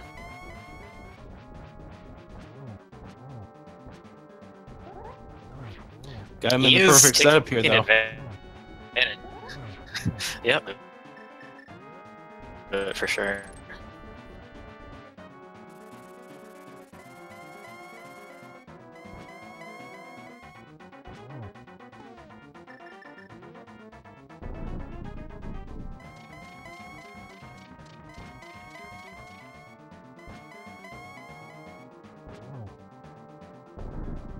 Now, the unfortunate thing is that he's going to be going into this fight with less magic at this point, so getting Torch Glitch is very, very important this go-around.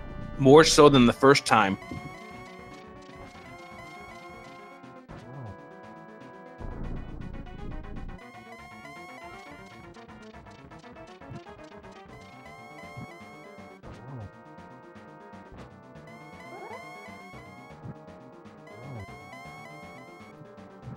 Gets it taken care of. Knew the torch was going to go out, so he didn't pursue his second hit. Gets him out of the corner. Gets a 3rd hit, I believe.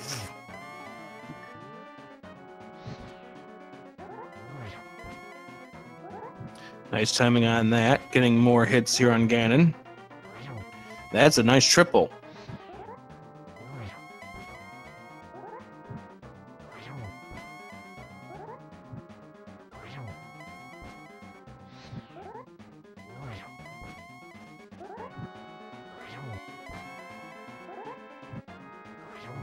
And get some tackle down and get your GGs out for Maniacal for finishing off this run. Very tough to regroup yourself after the death to Cold Stare, but gets it done and we'll head on through the doors.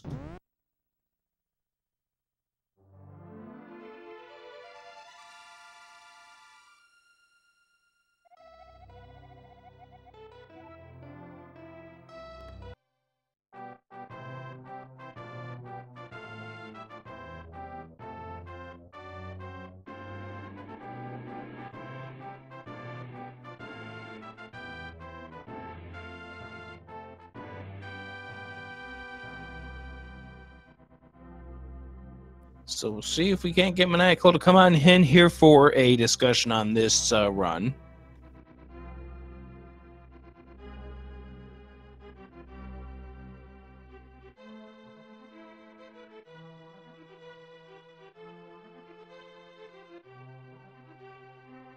The reminder to stay tuned here on Speed Gaming 3, because coming up next we have Link to the Past Randomizer in the spring tournament.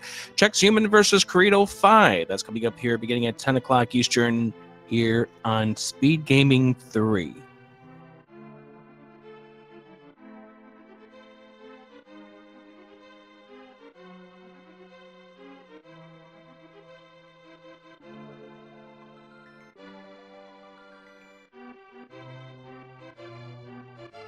It's just nice to see Maniacal get through this run after the death to the cold stare, died in swamp as well, and then that last death against Ganon. But still a pretty solid effort here for both of our runners. Get up both your GGs here as we try to get Maniacal to come on in here and talk about it.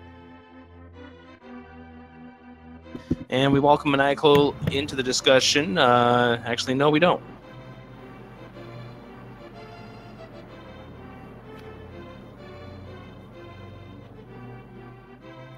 Hello, Maniacal. Hey, Rick, how's it going? Going all right. Now, tell me your thoughts about that run. It was, well, I think TGH, I was listening on the restream, put it pretty succinctly. If I whiffed against his worst run he's had in a long, long while by 10 minutes. That speaks to the sort of run that I had. Oh, I think you finished both similarly far away from your PBs, so I feel like you both had the same kind of run. Yeah, I can't remember the last time I ran a 144. I really can't. I felt like 132 was like the I died to cold stare ceiling, but oh no. Game is hard, dude. Yeah, GG. TGH. Good luck in brackets. Thank you. Thanks very much. Yeah, I died to cold, and then I was like, well, I'm just playing for the next split. And because I have to patch and then go do swamp before I can split again and kind of reorient myself on the route, I just really, really was passive through swamp and got some really awkward behavior from some of the enemies and just didn't care enough to avoid them, and so I died there. And then I tried in Mire. I got a gold Skullwoods and a gold Turtle Rock out of it, so that was nice. But yeah, it was not a very good run. There were parts I was happy with, though. Yeah, you had a very solid effort against Mothula there in Skull Woods, and then also the fact that your Aghanim 1 turned out to be with only two. What was it? One blue ball? Yeah, it was a 1 blue ball, and I'm running against, I think, a 3 blue ball split. Yeah, I'm running against a 3 blue ball split. But my Light World was just absolute garbage. I really. So I started off by grabbing the lamp from Link's house because I've been derusting randomizer, or the uncle's house. So I had to menu to get to Boomerang. I also grabbed the map in the escape, so those rando reflexes were running strong. I know all about those rando reflexes. Yeah, it was not a very good start to Light World, and then I don't know what happened on that Land Molus. I don't think I've had a Land Molus that bad in a long, long while, and at that point I knew I was just dead in the race. Like, I knew I was dead basically from the drop, but like, I was like, wow, this isn't even going to be in PB territory at that point. I think I was plus a minute into Aga Tower or something awful. That was a scary, scary Lamo 1 for you, getting down to a half a heart. Yeah, I didn't grab the heart in the room before because normally Lanmo is like, when it goes badly, it's a 5 cycle and I take a heart of damage. But this was another world of disaster where every single hop that I was depending on being up or right went down or left. And every single one that I gambled up left or down left went like off to the right somewhere. It was I think I didn't win a coin flip that entire fight. Gotta give you a lot of credit for calming yourself down after the unfortunate things that this seed had dealt you, or rather this run had dealt you, and to get through it, to get yourself stable to the point that you could finish off this run. Yeah, I mean, I didn't have very high expectations. I wanted to try and cut the 135 because I should be able to get that done. Like, that should be pretty free.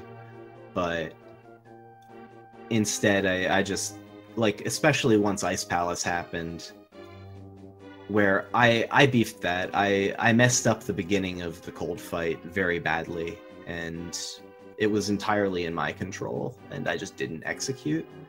But once that happened, it was just like, okay, well now I'm playing for gold splits, but didn't even really get too many of those. Well, here's hoping that your next run goes a little smoother. Yeah, I'm dead to brackets now, but I do get one more exhibition PB attempt, so we'll see how that goes. That's not scheduled yet.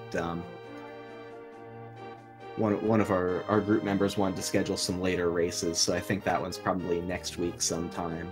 But that should be fun. That should be a competitive race for me. So hopefully I can not die to cold stare for once. Well, we wish you good luck with that. Anything you want to add, Elminster? Yeah, I was just gonna ask who that next race is against. It is against Zelnas. Thankfully, not a plural of the world record holder. They're not doing like multiple player, one controller run. It's just Zelnas. Yeah, Zelnas TV. Yep. Okay, I think that'll be an interesting race. Actually, we'll see. Yeah, I mean, it should be competitive. I think that they've said that their PB is around a 139, and so if I'm running a 144 and a 142 in my two races so far, that should be a close one. Well, we'll see how it goes. We got to wrap things up because coming up next, we got a randomizer race. If you're looking for more no major glitches, it's happening over on Speed Gaming. What a matchup we have over there. Parisian Player versus Andy, Void versus Bentizi. Hiei and Ninnies will be over on the call. Once again, that's over on Speed Gaming 1 right now. We've got randomizer up next. Chex Human versus Corito 5. Good job to Maniacal. Good job to TGH. And thanks for joining me for this, Elminster. Yeah, thank you, Rick. It was a pleasure. All right, let's hand it on over to the guys who are taking care of Link to the Past randomizer. JJ Blue, Ridley Dragon will be on the call for that in just a moment here on Speed Gaming 3. Have a good night.